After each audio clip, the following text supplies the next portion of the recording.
Hey everyone, welcome to this special bonus episode of the Finding Your Freedom podcast. I'm your host, Nat Baldwin, and today we're going to dive into the conversation we had with Fraser in our last episode. If you haven't listened to that interview yet, I strongly recommend you to check it out. Fraser shares his journey moving from the traditional practice of law to international work in Abu Dhabi and then back to Scotland. His experiences are filled with insights that can inspire high achievers who are looking to create more freedom and purpose in their lives. In today's episode, we're going to explore 4 key themes that came up in Fraser's story. We'll discuss how his experiences challenge our usual ideas of success, the importance of sponsorship, the ongoing battle with imposter syndrome, and practical tips for being more intentional in our career choices instead of just going through the motions. After we dive into these themes, I'll also fill you in on my experience with Fraser's Freedom Challenge that he set us, the one where you're encouraged to send that message, as he said, to someone who could change your trajectory.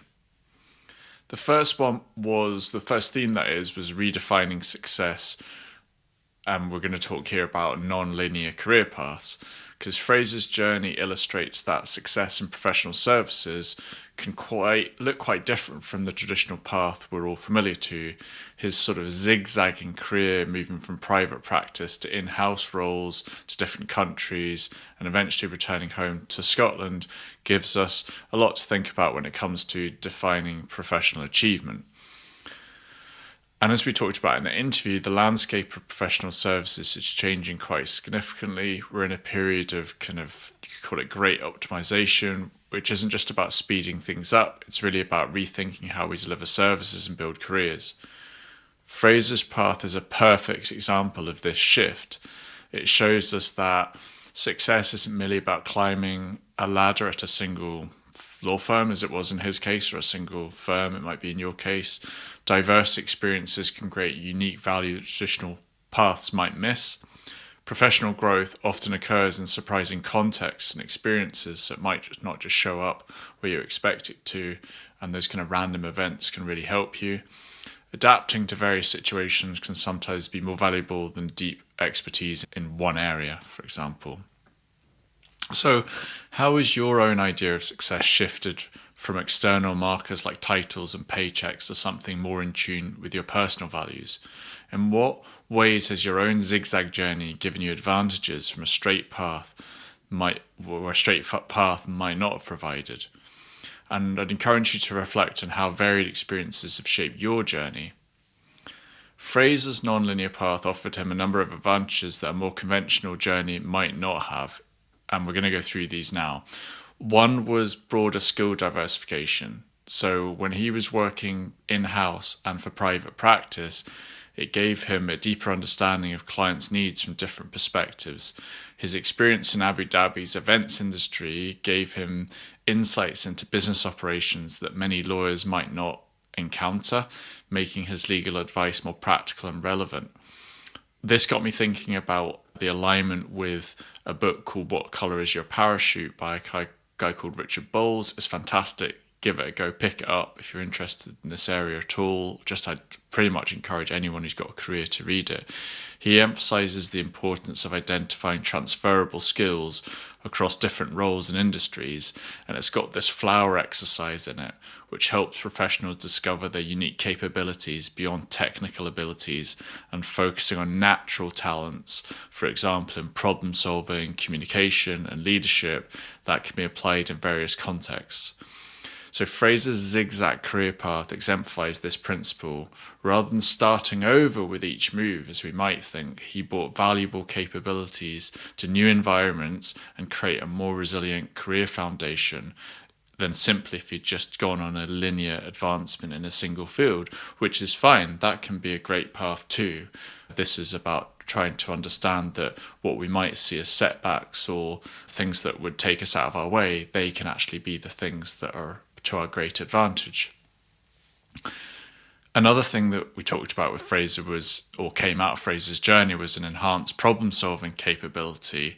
So he successfully navigated an acquisition deal by focusing on human emotions, he gave the example of, rather than just legalities, showing how diverse experience can boost our creativity and problem solving. His non-traditional legal background allowed him to think outside of the box in that situation, and then allowed him to solve a problem that kind of was legal and, I guess, commercial in nature. So we could say he's got greater marketability and a uniqueness of value. Professionals with varied experiences can offer unique skills to employers, setting them apart in competitive landscapes. Fraser's international experience, in-house perspective and event industry insights have made him more valuable when he returned to Scotland than perhaps if he'd just followed a traditional track. He's also probably got, it's fair to say, improved adaptability. So this zigzag career builds resilience and adaptability, qualities that are really now looked for by employers. And his ability to navigate uncertainty and thrive in different environments means that he's likely to be seen as a valuable asset, and that can be seen as a valuable asset in itself. So when did you first realize that success could look different from what you thought? How do you find a balance between societal expectations of success and your own personal definition? Fraser's journey reflects a broader change in how we measure success in the professional services space. So rather than fixating on achieving partner status within a set time frame, for example, Fraser found fulfillment in the impact he made across different roles and organizations, and his success stemmed from what he contributed in each position rather than merely counting years at one firm. Which again is completely fine if that's what you're doing. We're just talking about perhaps if people out there think that, oh, I've not carried on this, what might be a traditional path.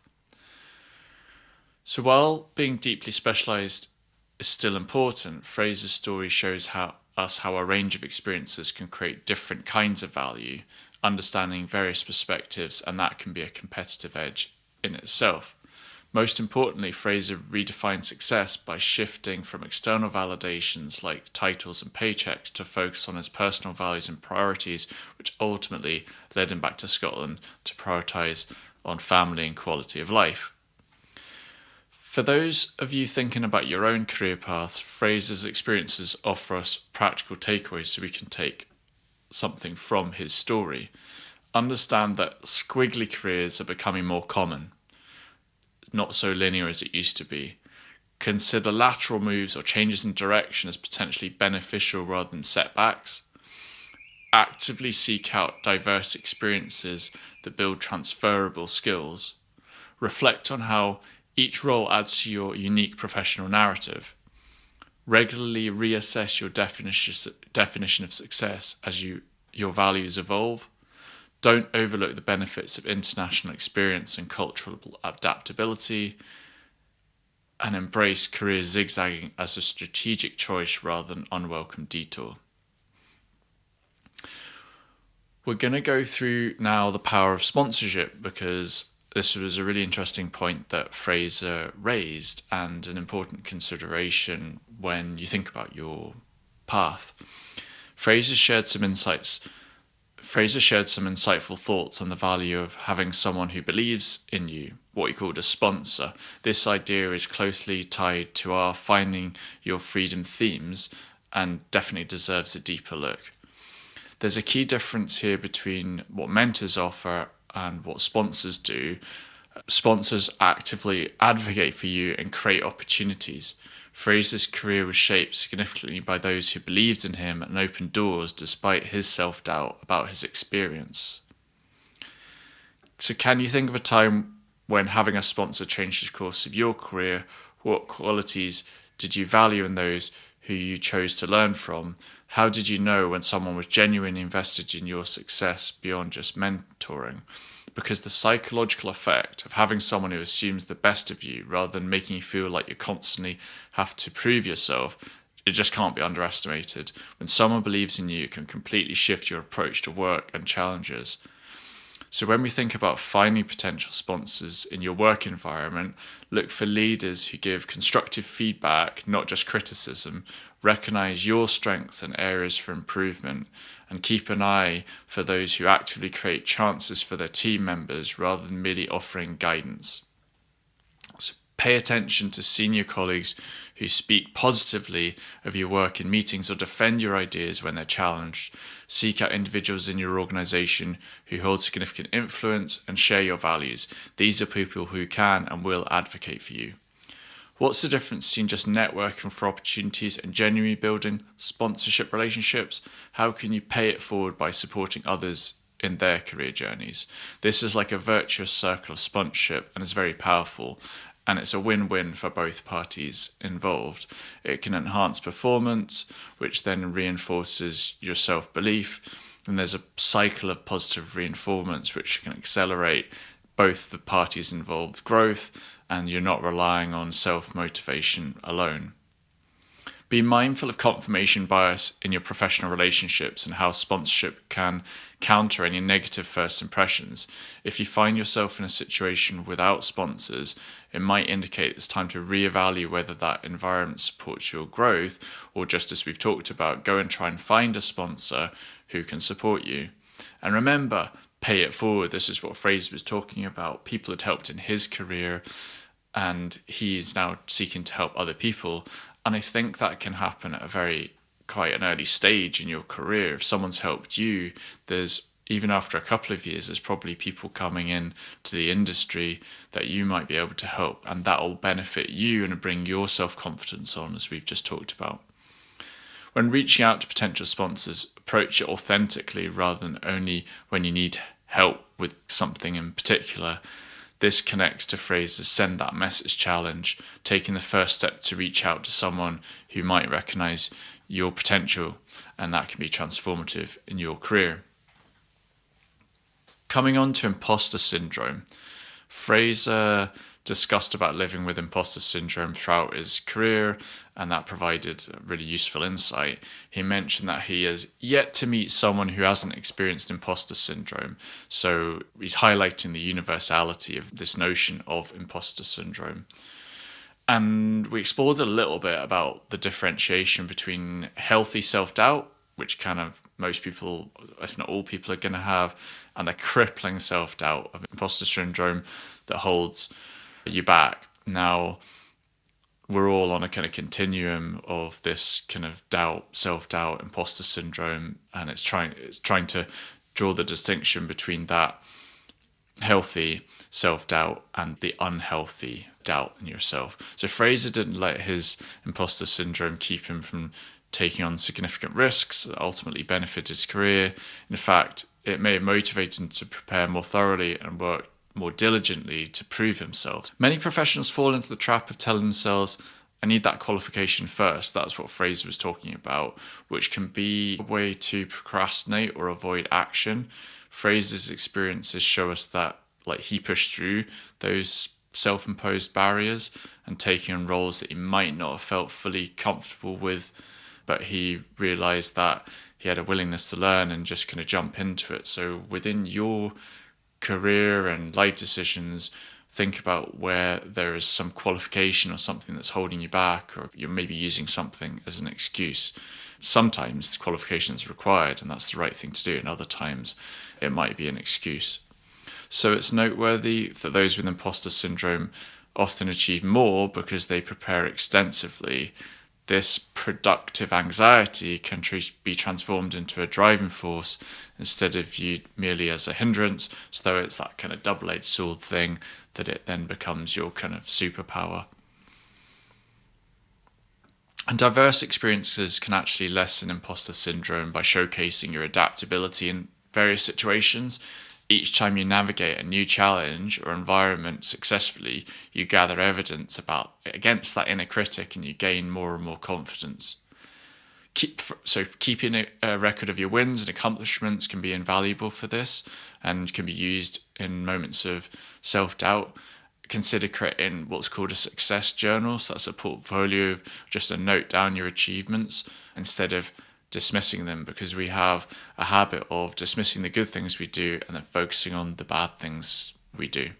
It happens in everyday life. People who have YouTube comments, they'll have 1,000 good reviews and good comments, and then there's one bad one, and they'll focus on that, and that's human nature. But this success journal is a way of dealing with that, and a way of reinforcing the fact that it's a good idea to focus on our resilience and our success rather than on the negatives. What about when supporting colleagues who might be dealing with imposter syndrome? So don't dismiss their feelings with phrases like, "Oh, you're doing great." Offer specific evidence-based feedback. So you did this fantastically, or I was impressed when you did this specifically and showed this specific strength. Also remember, a bit of self-doubt can be beneficial, keeps you humble, open to growth. The goal isn't to completely eliminate imposter syndrome, but to manage it in a way that doesn't stop you from taking the risks you need for growth. One of the things I thought I would raise is these strategies for recognizing when you're on autopilot. Fraser talked about realizing that might be settling into a comfortable but unfulfilling role. And here's how to spot when you might be on autopilot. So track if you have persistent thoughts. Is this all there is? For more than 3 months or so, those can be red flags, so keep an eye on that. Maybe you can conduct quarterly reviews to assess like where you are, if you're growing, or if you're just maintaining the status quo. Notice when you stop learning or when challenges at work feel monotonous instead of exciting. Pay attention to feelings of envy. So when you're hearing about others' career moves, this can indicate dissatisfaction with your current role. Fraser mentioned this in relation to his peers, not his particular work, but his peers who he'd studied with, and he thought, God, they're getting ahead and doing other things, and that was probably, he was seeing them grow, and then that was a kind of little red flag to him that maybe I should be doing the same and seeking that out. Monitor your energy levels. Autopilot often shows up as a lack of enthusiasm. Even if you're well rested, you're just like, it's a bit of a dirge. And watch for the absence of that Sunday night excitement, or like the flip side of that is the Sunday night blues. Obviously, if getting that is telling you something. Right, now let's move on to the Freedom Challenge and share with you how I got on with that. So Fraser's Freedom Challenge was to send that message to someone out there who you may already know, you might not know, and it's that kind of message that you've been holding back. You perhaps know that you should have sent it, or it's been an idea and there's just an obstacle in the way, which is probably yourself, and you haven't sent it. So what I did with this was I sent a message to a guy who I was in Cuba with when I was 17 and 18. I went there to study Spanish and to teach English at university, and it was completely mental. I was very young, didn't know what I was doing. In fact, my first day I was told to give a lesson to about 40, I was going to say kids, but they weren't kids. I was 17 and they were between like 17 and 25 from all over the world, Vietnam, Africa, Cuba as well, and was just chucked in at the deep end, didn't have anything to teach them. I had about 20 minutes notice, and the only thing I could think of to do was take in newspapers from the airplane the day before that I'd had, and there were some tabloid articles about Victoria Beckham and David Beckham, and I just read those out for about 2 hours. They seemed to enjoy it. I think I just got away with it because it was like something new and I was novel. But anyway, I spent a year there. I spent it with a guy called Dave. And it was just an incredible year, full of loads of challenges. 17's very young to spend a year in Cuba on your own, and the country's completely alien, and loads of just different stuff that we don't have here, different challenges, just things that we take for granted, like freedom of speech and relationships and people being able to speak about what they think of the government, stuff like that, which we all take for granted pretty much here. Anyway, I lost touch with Dave for a number of years, and then a few years ago I got in touch with him and we went for a dinner in London, and it was fantastic. It was just such an amazing feeling to connect with him. And actually, I think we probably had more in common now, back then when we had this meal a few years ago than we did when we were 17, just because we didn't have much life experience and we'd both grown since we saw each other. So that was a really nice feeling to reconnect with him. Haven't spoken to him probably for a few years since that meeting. So when Fraser mentioned this, send that message, I reached out to Dave again, and he doesn't know this yet, but I'm going to try and get him onto this podcast because I think he's got a really interesting story to tell. He's certainly just really interesting guy. He's telling me all about how he goes on these adventures, holiday adventures every year. I think he's been snow trekking through Norway and horse riding through Mongolia and all this kind of mad stuff. So anyway, I used Fraser's challenge as an excuse to reach out to Dave, and we've actually got a call next week, which I'm really looking forward to. Hopefully, as I say, he doesn't know it yet, but hopefully I'll be able to get him onto this podcast. Yeah, let me know in the comments if you took on that challenge, or even if you haven't taken it on yet, give it a go. Just go out there and send a message to someone and just see where it goes. What's the worst that can happen? It's probably going to lead to something positive, and it might be weighing on your shoulders. So just go for it.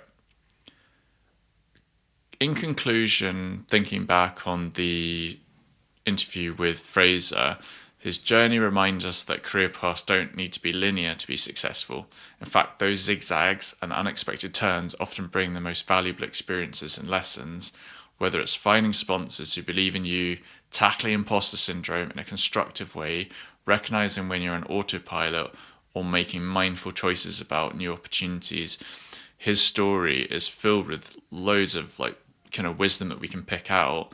And for anyone seeking freedom and purpose in their professional journey, it's worth our time unpicking it. So before we wrap up, I want to give you a sneak peek of our next episode, where I'll have the pleasure of speaking with David Garwood. Really looking forward to speaking to him. He's called the Solo Coach, and he has a journey from IT professional to transformational coach, as he's called. And it's a really fascinating story of reinvention and self-discovery. After spending a decade in the tech world, he took a life-changing sabbatical that led him to train as a coach and embark on solo backpacking and adventures across 7 countries. David shares powerful insights about recognizing when you're on the wrong path and the courage it takes to make a major life change if that's what you're thinking about doing. And certainly he was, and how to align your career with who you truly are. So yeah, really looking forward to speaking to him and for you guys to hear it. So until next time, this is Nat Baldwin reminding you that freedom isn't just about doing whatever you want. It's about having the time and space to focus on what truly matters to you and living life on your terms.